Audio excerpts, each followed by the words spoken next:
Bapak, Ibu, dan saudara-saudara yang terkasih di dalam Tuhan, dimanapun panjenengan berada, segenap keluarga besar GKJ Pekalongan.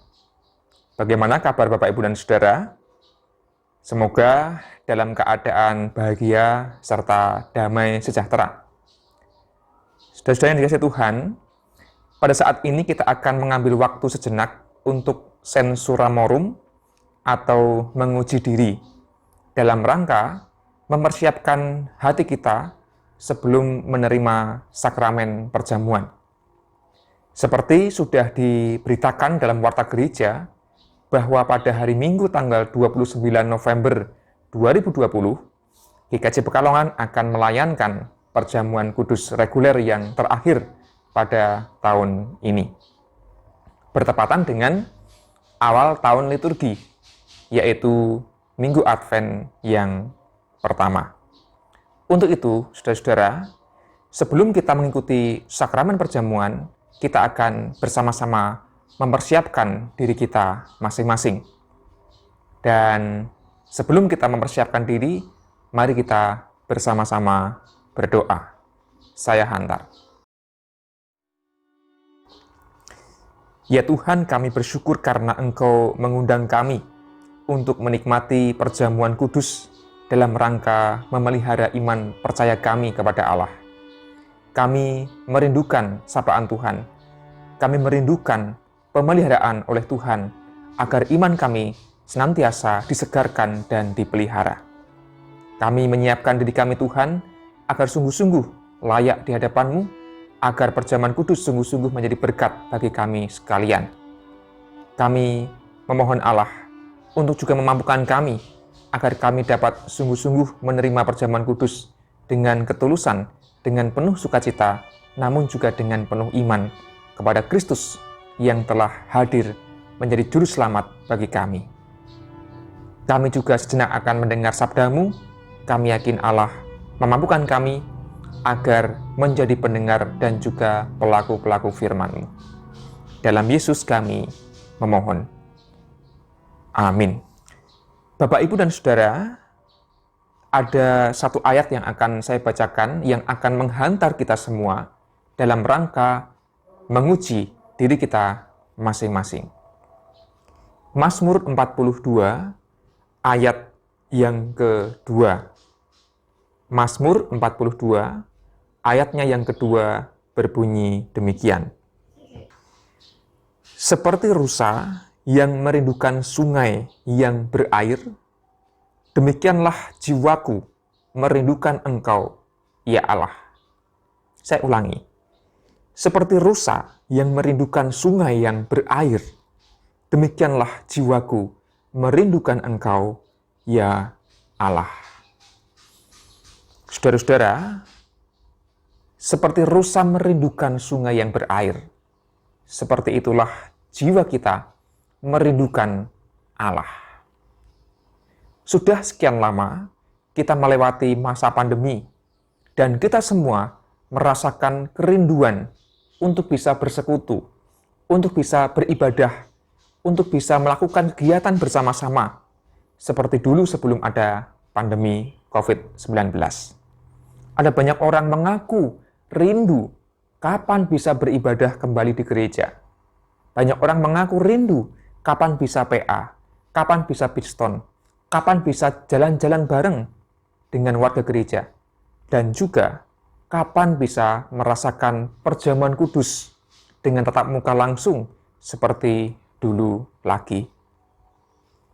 Saudara-saudara, rasanya kerinduan ini dimiliki oleh semua orang, termasuk saya. Kerinduan bersekutu, kerinduan beribadah, dan kerinduan perjamuan kudus kembali di gereja seperti dulu lagi. Namun, saudara-saudara, karena kita sedang berhadapan dengan situasi yang tidak mudah, yaitu pandemi COVID-19, kita diharuskan untuk bisa menahan kerinduan itu, untuk bersabar sejenak, hingga tiba saatnya nanti kita boleh beribadah dan juga perjamuan kudus bersama-sama di gereja. Saudara-saudara yang terkasih, sebenarnya kalau ada banyak orang yang merasa rindu Meskipun perasaan itu tidak menyenangkan, meskipun perasaan itu bikin galau, namun itu sebenarnya adalah tanda-tanda positif, bukan? Kalau kita masih punya kerinduan berbakti, kerinduan bersekutu, kerinduan perjamuan, itu justru berarti iman kita sedang baik-baik saja. Menika ateges kita kangen pinanggih kalian warganing pasamuan, kita kangen tetunggilan, kita kangen ngibadah, lan kita kangen kembul bujono. Itu berarti positifnya adalah iman kita masih memiliki kerinduan kepada Allah. Coba bayangkan kalau yang terjadi itu sebaliknya. Wah, wis sawen-wen ra nang gereja, aku wis ra kangen karo gereja, aku wis ra kangen persekutuan, aku wis ra pengen meneh perjamuan. Nah, itu kan malah berbahaya.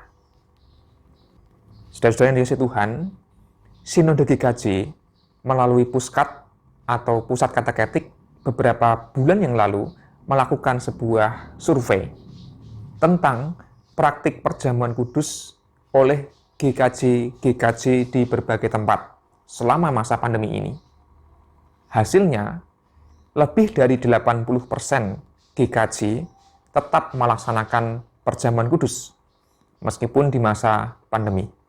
Lebih dari 80%. Sisanya, ada yang menunda karena pandemi, ada yang meniadakan karena pandemi. Tapi bayangkan, lebih dari 80% masih melaksanakan perjamuan kudus meskipun tidak mudah, meskipun di masa pandemi yang sulit ini. Itu menunjukkan bahwa kerinduan umat tentang perjamuan kudus juga masih besar. Itu menunjukkan bahwa gereja tetap melayankan pemeliharaan iman melalui sakramen perjamuan. Dan memang di dalam ajaran GKJ, perjamuan kudus selain ibadah adalah bentuk pelayanan yang utama. Maka saudara-saudara, besok pada tanggal 29 November 2020, kita sebagai keluarga besar GKJ Pekalongan akan melaksanakan perjamuan kudus bersama-sama, tentu dalam perjamuan keluarga di rumah masing-masing. Akan dilayankan secara daring atau online. Meskipun demikian, kiranya tidak menghilangkan atau mengurangi kerinduan kita kepada Allah, tidak mengurangi makna perjamuan. Justru di saat kita menahan diri untuk berkerumun, kita mematuhi protokol kesehatan, bukankah kita sedang meneladani Yesus Kristus yang rela membagikan tubuhnya, membagikan hidupnya, membagikan cintanya yang kita rayakan dalam perjamuan kudus. Roti yang terpecah-pecah dan anggur yang tercurah mengingatkan kita kepada tubuh Kristus, darah Kristus yang dikorbankan demi kepentingan manusia yang berdosa. Nah, kita di saat masih menahan diri untuk tidak berkerumun lebih dahulu, itu juga bentuk kepedulian kita berbagi kehidupan, saling menjaga dengan sesama kita. Dan dalam situasi itulah justru perjamuan kudus menjadi bermakna, di mana kita hidup peduli, hidup solider dengan orang-orang di sekeliling kita. Meskipun kita hanya melakukan perjamuan secara online, namun kita percaya persekutuan kita akan tetap terpelihara oleh Tuhan dalam perjamuan ini. Maka, mari kita menyiapkan hati kita agar perjamuan kudus sungguh-sungguh menjadi berkat untuk kita sekalian. Maka, ada dua hal yang perlu kita tanyakan dalam hati. Yang pertama, apakah kita mengakui bahwa kita ini adalah orang-orang yang ada dalam keadaan tidak selamat, dan hanya oleh kuasa Allah melalui karya Kristus kita beroleh keselamatan? Dan yang kedua, apakah kita mau untuk mempersembahkan kehidupan kita dengan penuh tanggung jawab sebagai bentuk ungkapan syukur atas anugerah keselamatan yang telah kita terima? Saudara-saudara, marilah dua pertanyaan ini kita renungkan dalam hati kita masing-masing sebelum kita menerima pelayanan perjamuan kudus. Mari kita mengambil saat hening sejenak. Ya Tuhan, seperti rusa yang merindukan sungai yang mengalir, demikianlah jiwa kami merindukan Engkau. Kerinduan kami untuk bersekutu, untuk beribadah, termasuk untuk ikut dalam perjamuan kudus, merupakan bentuk kecintaan kami, kerinduan kami kepada Allah. Kiranya Allah bisa meneduhkan hati dan pikiran kami, bisa menyejukkan hidup kami, bisa menyegarkan iman kami melalui sakramen perjamuan yang kelak akan kami rayakan bersama-sama. Dan Allah memanggil kami untuk terus menunjukkan kepedulian kami dengan saling menjaga satu sama lain, meneladani Yesus Kristus yang telah mengorbankan tubuh dan darah demi keselamatan kami.